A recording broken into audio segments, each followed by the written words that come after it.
Saturday, the 11th of November 2023. Today, a group of Crabtree Society members are meeting for lunch at the Seven Sisters Inn in Surrey. We have invited as our honoured guest another Crabtree member, John Nixon, and his wife Val. John is now approaching 90 years of age and has been involved in all aspects of angling for most of his life. His biggest input being in carp fishing during the 1950s, 60s and 70s. We are hoping to hear during our lunch some of John's stories, his experiences during those decades, and about his friendships with members of that very unique group of anglers in the Carp Catchers Club. Joining us today for this very historic lunch are the following proud members of our wonderful Crabtree Society. Our President, Peter Rogers, David Murtagh, Greg Bell, Gavin Smith, John Parsons, Jeff Ray, Stuart Coomer and myself, Steve Chambers. My sincere thanks goes to Stuart, who will be recording and editing our lunchtime chat.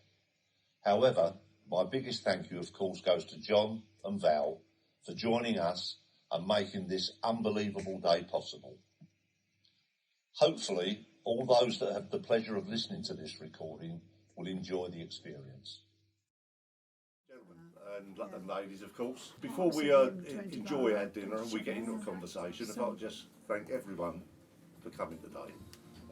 This lunch really is a very, very small thank you to John for his contribution to angling. That's what I felt, the things that we've read, and I thought it would be nice if we could sit down, especially after meeting him over at Newdigate, sit down and hear a bit of his history, his fishing tales and experiences. And I think David's already heard them. Well, I'll hear him again. Well, if you get tired, you can always take over then. But no, I thought, and everyone here is interested in listening to you. I know there's going to be a few questions and different things, but and I just thank you for allowing it to happen. That's fine. Yeah, I'm looking forward to it. Probably the last time I shall ever come to something like this. Well, so. You never know. You never know. So all I can say is enjoy your lunch, and it's open house to the extent of talking. So I'm not going to start on photos straight away, but I bought a few. He's getting the wood out. I also bought these. They were never ever sent to anyone, but that was one of Dick Kefford's Christmas cards. Oh, no. Oh yeah. And that was one of yours. You know, I don't. Oh, Granby, when I was living at my parents' place. That's going back. Gosh, that is going back because they died in the mid-60s. Gosh, wow. I think probably that was my picture actually. That's it, and this is a photo on that one as well, John. Ah, yeah. Bracken Lake, looking from the rushes, swim across to the, can't remember what that was called, the bay. Yeah, and that's looking down onto the main lake. Yeah, smashing lake that. And I know if the lads haven't already seen these, there's quite a number of different photos, and Oh dear. these were a lot of these were from negatives that I got from Peter, and I had them all developed. Yeah. And yeah, you might find some of them interesting. I'm just wondering where that was. Got a few of my dear mate Earth as well. Doesn't look, it must. Couldn't help yourself. Well, that's raspberry. It was when I was fishing with Dick Kefford. I always remember that. He was one side of the lake opposite the willow swim, and I was fishing from the willow swim. But I'd caught raspberry, which is my best red mark carp, round the other side, up towards the shallow end, and had this 23 pounder. Took it back to the willow swim in the net, and it was dark. And I called across the deck, Dick, silence. Dick, yes. I said, I've caught a fish. Oh, how big?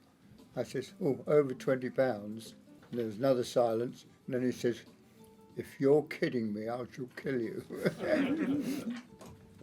And then he came round and kept it in a sack till the morning. Oh, that's Gough Park, Park Dean Pool fish. My very first double figure carp. £15.5 that one. God, I mean, yeah, Dagenham. Dagenham had that effect on you.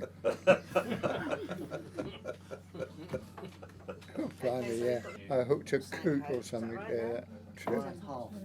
The famous Dick. Oh, Morris Ingham. Yeah. Hanky Would you Norrie. like to take the book? Would you like to take that? Oh yeah, of course. Thank you. More space, thank you. Yeah. Morris Ingham at Redmar. Jerry Birth Jones. Is that May? May Birth Jones? That's my one. That's all Is right. that May Birth Jones? Yes. Oh, I remember. I don't know who the kids are. Not hers. She didn't have any, I don't think. I don't know who they are. There were some coloured photos as well with children in, but I put them. I didn't know whether that was to do with probably Dick Keffert's family, or could have been. He had two daughters. Yes. Well, these was two young girls in these photos, so possibly. Could have been, yeah. Yeah. Yeah, that was Jerry Birth Jones. That's at Redmar, I think. Yeah. That's May. Before we start subbing, perhaps we can drink a toast to John Just Joe. Yeah. and his wife. Veterans. All the best. Nice to see you. Yes. Everyone, yes. I'm not quite sure who that is.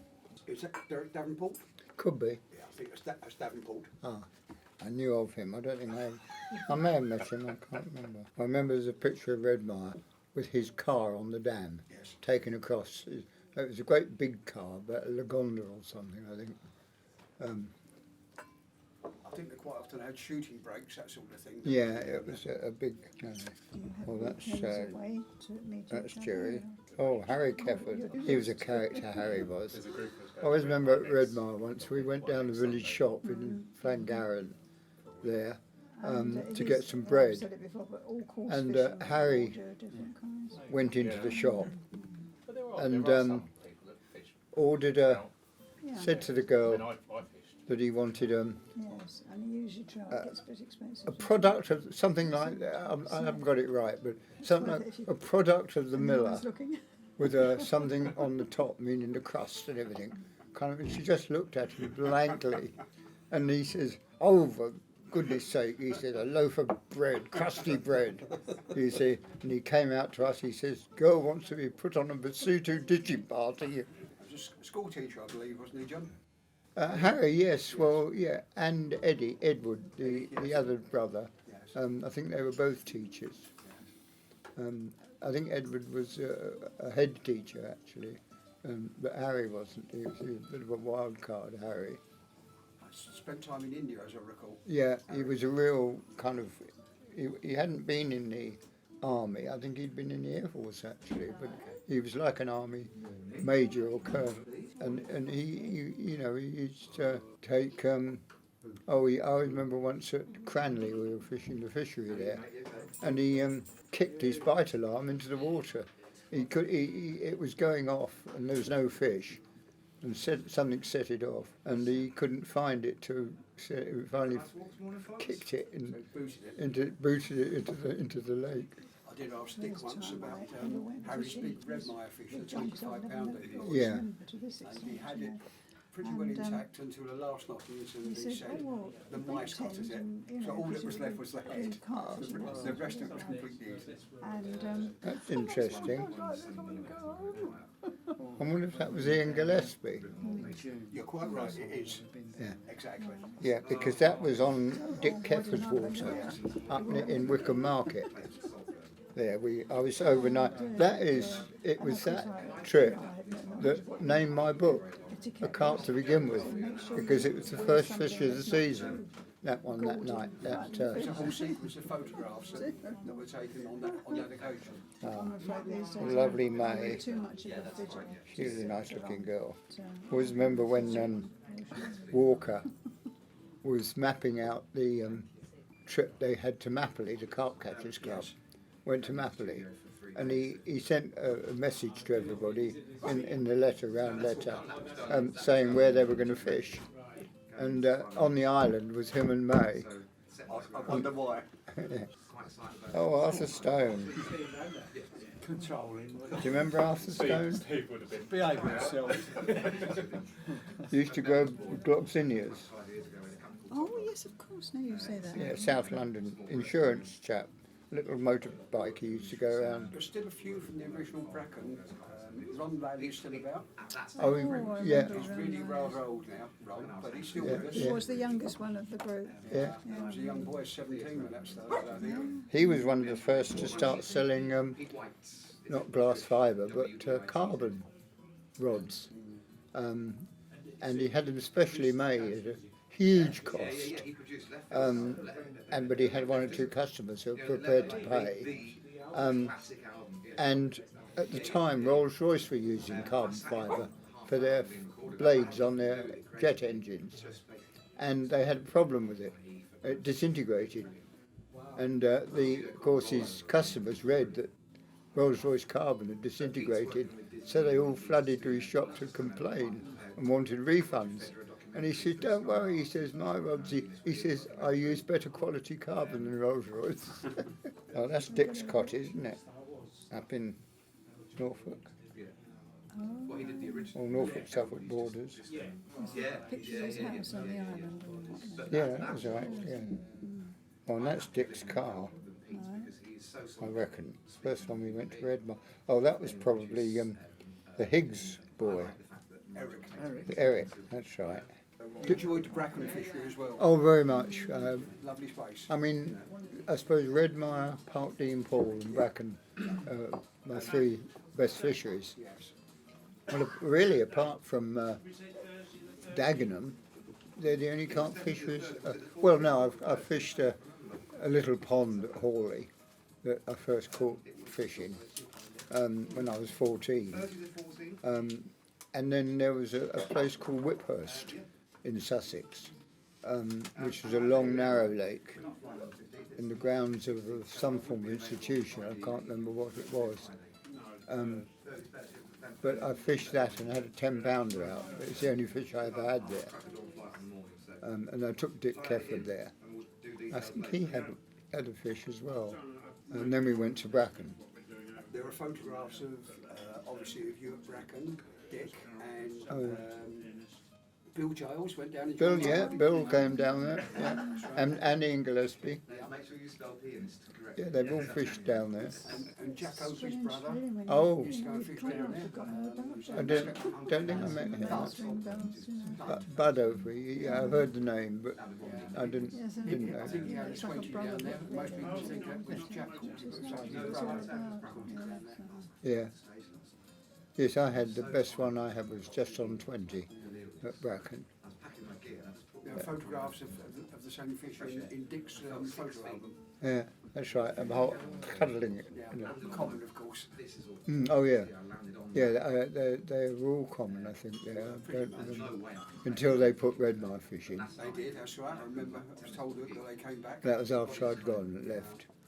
Haven't they closed Bracken now to the public? Oh no, Chris Tarrant's one of the fishers there, I think. So it hasn't much changed at all.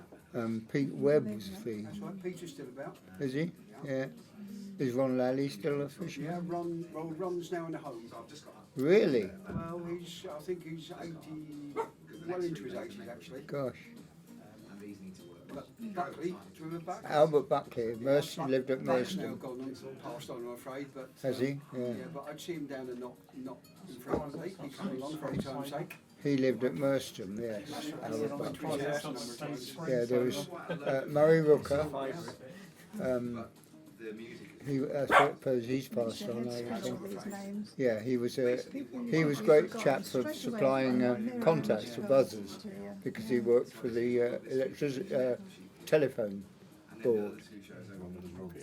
And he, A lot of people used to get confused. There were two Albert Buckleys, as you probably remember. yes, The original, if you will. he caught the record fish. And then Albert Buckley of Yeah. Bracken renown. Yeah.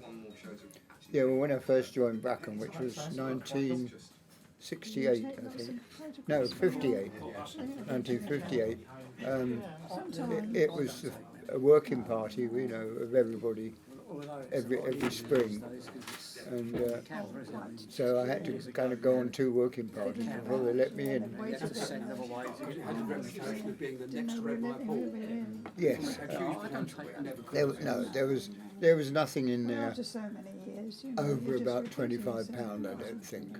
That's just a feeling. George Stoner, who was the bailiff, he was one of the gardeners in the estate, but he acted as bailiff for us. Old George Stoner lived down Yes, and Mill Lane leave it there. at that. He thought there were huge, very huge fish in there. And one day he said to us, we were standing in a group chatting, and he said, there was a huge fish came up. I saw the other day swimming on the surface. And someone said to him, are you sure it was that big, George? He says, big. He says, it had to come up this way to turn round. So did you have a favourite place, John, of all your fishing, wherever you went? That's a difficult question, really, because they're favourites in different ways. I mean, Park Dean Pool was one of my favourites because it was small. I remember, I know it. And it was, there's a big fish in there for the size of the pool. But no, I did have one that was just on £20. I think you called it Carol. No, that was a smaller one. No, it wasn't Carol. What was it called? No, it was a £13 of that. That was with the boys, the two boys fishing. I went down there one morning, and there was a couple of guys used to come along who would stand quite near one of the carp swims. I think that one that's on the cover of my book. That's Park Dean Pool. And they kept flogging the place, you know, driving everything away except little fish. And then one day I went down and there was these two boys fishing, and they were quiet as mice, you know. So I paid them £0.50 each to come along the next day I was going and take the swim up opposite me there, so that the other two yobbos couldn't get in. Later on, they actually caught the same fish as I'd caught, because I'd taken one of the scales off to read, and we identified it as being the same fish, and I transferred it to the quarry pond in Worth Forest and caught it a couple of years, 3 years later, weighing over 20. Stephen has a fish from Park Dean Pool, or Loft Park, one that Bernard Venables caught in years. Yeah. That was his fishery, yeah. He used to poach it because the old lady, Mrs. Drucker, I think her name was alive then, and she was the widow of a German army officer, or not? She married a German army officer after the First World War, and she was the widow, and she looked after the place and wouldn't allow anybody in. Something of a recluse, I gather. Yeah, absolutely. But when she died, and I'd heard she'd died, I went there once when she was alive and snuck in, and Venables came that night. We both fished together. She died, and I heard that the solicitors of the estate in Horsham had taken it over, you see. So I thought, well, I'd better go and see if I can get permission. So I went down, and it turned out to be a chap called Colin Haddock was a solicitor. And and he says, yeah, fine, you can fish, yeah, go there. So I had a couple of years there. And then it started to go downhill because people got to know about it. And, it got trampled down. And now, of course, it's a park. Yeah. The pond is still there, I suppose. And the fish are still there, and you can still see leany fish, linear scaling right down the length of them. Really? Yes, were they leany fish originally? They were. I managed to find the records. I had access to the I didn't know that. They were put in the 30s. Yeah, that's right. They were. And leanies, I didn't know that. That's why they were so big for the size of the pool. In fact, the fish that Stephen has now is a classic leany fish with scaling right down the middle. Yeah. I'm glad I say that now when anyone comes round. I go, I think he was poaching that when he caught that. So it's right then. He was. Yeah, Bernie he was. poached it. Yeah. Oh, he. Some photos of Dagenham there after he fished it. Yeah. From the 70s through to the 90s. You can hardly recognise that That one. was a horrible place, Dagenham. I only fished Dagenham once, I think. maybe twice, but with Dick Kefford. I've got a photo of you asleep on the That's bank. right. Yeah, it was in that. It's in that history of carp fishing revisited. You caught a coot from there, I believe. That's right. Yeah, the picture of me playing a coot. Harry Grief was one of the members there, wasn't I knew Harry Griff well. he? Yeah, I met him last. I've only met him once, I think, and that was at Fred Taylor's, not his award when he got the MBE. Well, Dick and I, in that week that we fished Dagenham, we had, I think it was one day or maybe two at Dagenham, and then we drove all the way, I remember in the rush hour, and it was terrible, all the way down to a pond at Cranley in Surrey. And Dick had a 4-pound carp there. It was a brick pit basically, but there was one big, very big fish in there. And then we drove on to Whiphurst, where he had a 10-pounder, and then from there we drove on to Bracken and had 2 days at Bracken, all within about a week or 10 days. You used to get about. Cool, I say. When that article of yours on the bass fishing, was that? That's the one I've got. Oh, in Jersey. Yeah. Oh, I don't know whether, Oh, bass fishing. yeah, Well, was that in the Blackwater estuary? it depends. There was one. Which article? There was two, particularly on bass fishing. Steve put one up the other day. He was fishing in a boat with, I think, Oh, that was with Ian Gillespie off Suffolk. yeah, Yeah. Oh, yeah. That's right. yeah. Yeah, fishing in the surf. We've had one of your articles posted every day this week. Really? Build up, so I put one in. I went What's this in the? I haven't seen these. on our group, Yeah. the Crabtree page. That every day I put. I've got the articles from Dick Kefford's scrapbook, the one that you had a look through when you come over Yeah, to the that's music right. cave. Yeah. And there was so many. There was absolutely so many. So I just picked out Yeah. one a day. Well, with Creel, you see, when I was with Creel, you know, obviously I had to write every single month it was published. Yeah. Best job you've ever had, that wasn't it? Well, To begin with, say anyway. the best job. It was theoretically. The trouble is when you have to go fishing as part of a living, you lose the urge to go for pleasure. You know, and if we didn't go for 2 or 3 days, we used to get a bit fed up, more so than normal, because we hadn't got an article for the paper. And we had a bit of trouble with Creel with the advertising side. You know, people fell out, and the photographer in charge, Mike Pritchard, who was he wanted to become editor, and I came in and took what he was hoping would be his place. So he pretended he was happy with it, but I don't think he was, and he did all sorts of things to get me in trouble in a way. Was the magazine closed down? Tell us about, do you remember when you went to Redmire the first time and you met Dick Kefford there? Yeah. Dick Walker? Tell us about those early days. I didn't meet Walker there. Oh, I thought he was fishing there for perch at the time. No. Perch. Yeah, perch fishing in the winter of about 52. Oh, not Redmire. No, Arlesey. Oh yeah. I met Walker and Kefford together. When you first met Kefford was staying with Walker, Yes. and Walker invited me over. I was at RAF Holton. There's a picture of Walker netting a perch for me, Know it well. and I went over on the back of somebody's motorbike, I think.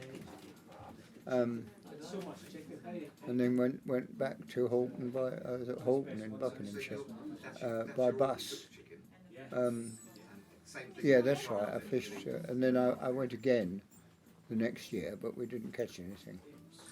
I was most interested to read a comment of yours in the back of Waterlog magazine when you were saying that on that particular occasion, Dick was using one of his Mark IV rods, an early one, and he had the details that he caught his big carp. I always remember because it was only a few weeks after he'd caught the record, He described it on the graph. and he described the Dagenham, 24 pound, 12 ounces or something, and he'd also put £44 on there. And you were of the opinion that the rod that subsequently was, that Dick said was Well, not it called was the just, record. I wasn't really of the opinion because I didn't know, but it struck me that as the original record rod had those on the side, why would anyone remove it? Why would he remove it if he was selling it or getting rid of it? And that's what made me, because the one I saw subsequently that was at one of the shows or something had it, didn't have that on. No. So, you know, it's anybody's guess. Quite. Nobody picked up on it. And, But only you would have known that. Because nobody else would have seen it apart from you and Dick Cafford and Dick himself. yeah. But the fact that when I published that, nobody kind of came up and said, "Oh, we think you're right or wrong," or Nobody could contradict you, John, could they? no. But nobody kind of agreed with me. Most kind of comments I heard was that I'd made a mistake or I didn't. So who knows? I But can't think why Dick Walker would have stripped the rod down, refinished it, taken the details. well, you can't take in. It's Indian ink on there, you know. You can't remove that easy. No, I think Dick Cafford ended up with the rod. He did. He was very keen to get hold of the record-breaking rod. He got it through the ACA. Made a generous donation. But he had the rod for many years. So it's moved on a number of times since. Yeah. Well, I don't know where it is now. Is it the other record holder? What's his name? Chris Yates. Chris Yates. No, Chris doesn't have it. It's a friend of mine, a chap called Chris Ball, had it until recently. Chris has now passed on. Yeah. It went to another friend called Chris Sandford, who has I've it. heard. Yeah, I've read some of his. And Chris Sandford also now has Nicholas Mark III, the double built Oh yeah. rod as well. Yeah, I remember handling that. And when I went to Walker's place in Hitchin, when I went to tea with him one day up there. Yeah. But they're fascinating things. Well, I had a B. James Mark IV, but it developed a nasty set in the cane. Yeah. The best cane, to my mind, in those days was by the captain at Croydon. And some of B. James, Jimmy James's rods were made by him. And then later on in the 60s, was it 60s or 70s? Anyway, later on, Walker and Fred Buller produced this weasel cane rod, which was actually, they called it weasel cane because they ironed it. Weasel, the iron, you know, the tailor's iron. And I always remember Fred Buller telling me, saying one day, I was with, I was with Creel at the time, and he said, it's made the cane so tough, it's virtually unbreakable. You see. So I thought, well, I'll tell you what, I'll test it on tope fishing off the Welsh coast, and he sent me one of the rods. I think he charged me for it, but it wasn't all that much. And I took it down there and played tope on it. Yeah, it was fine. And then one day I took it out carp fishing, and I don't think I was actually, I didn't have a fish on. I was waving it around, and the butt section split into about 6 pieces, just separated. Anyway, the only person I knew who could put it back together or replace the butt was the captain. Bob somebody, Sandwell or something. Southwell. Yeah, so I took it up to him at Croydon, and he took it, didn't say much, took it and built me a new butt, and when I came to pay, he says, no charge. So I can only think that he actually built the rod. And, as you say, he did build rods for other manufacturers. Yeah. Certainly Jimmy James would send things his way. Yeah. While we're talking rods, John, Do you recognise that and what I'm ending? And what I'm ending? Oh, is that my off walkers? Would you like to tell the story about it? Well, there's Use no. common sense. The history of the rod? Well, it was an 8-foot kind of cane. Have you got it now? I've got it. I'm putting a new seat on it. Ah. Well, what happened? Walker and Pat Marston came down and came to my place at Hookwood to pick me up to take me trout fishing at Weir Wood. And Pat Marston brought this rod in, and she says, "Here you are, Dick made this. He wanted me to give it to you." Why Walker didn't give it himself, I don't know, but I always remember that I don't think they were married at that time. It was before they were married. And she gave me this rod that had been built by Richard himself, and she told me the story that he'd made it. He didn't believe that you needed 16-foot cane rods to fish for salmon, fly fish for salmon. That as long as the rod was strong, a shorter rod could do it. And he built this 8-foot, which is much too powerful for a trout rod, really. But it just wasn't successful. He couldn't handle the line with it for salmon fishing. Not that he did much salmon fishing, I don't think. Anyway, so he didn't want to keep it, and he gave it to me. And I've never used it, actually. I was going to convert it into a spinning rod, put a different reel fitting on, and make a spinning rod out of it. It only needed perhaps a bigger butt ring, but I never got around to doing it. And then I went and somehow jammed the nut. Which way did it come undone? Didn't I had to cut it in half? Oh God! It'd been glued in, I think, with something. I just could not move it. So I No, had to slice the nut to get it. I had it in a vice in the garage. Yeah, all the threads are ripped. Yeah. Fortunately, it came off the rod fairly easily. Yeah. So we've sourced a replacement for it. Ah, good. John, last time we met, you told me about when you first met Venables. Oh, that That's was quite a good story. at Park Dean Pool. Well, I went down. It was the 16th, the opening night of the season, and went down to fish. And at that time, there was only virtually there was 2 places to fish there. One at one end of the lake, and then a little alcove in the bushes at the other end of the lake. And I was sitting there. I got there, about 11:30 or so, because in those days you stuck with the close season. And I was sitting there and heard this crashing in the bushes behind me, and out comes Bernard Venables, you see, kind of saw me sitting in his swim, but there was room for 2, and we sat side by side fishing. Neither of us had a fish. I remember that night that I ate a slug.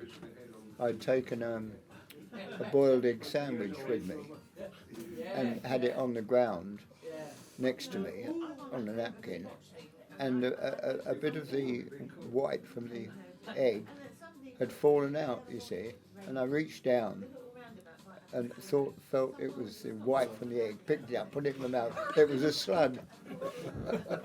And I spent the next half hour spitting and washing my wife out, and Bernard killing himself with laughter. Do you want to tell the tale? It's actually written up in one of his articles. Oh, yeah, that's right, he did. Yeah, he did write that up, yeah. Was it that book that Ken Sutton did, Angling in the News or something? I think he wrote it in one of the Angling Times. One of his. In there, yes. Yeah, it is published. Yeah.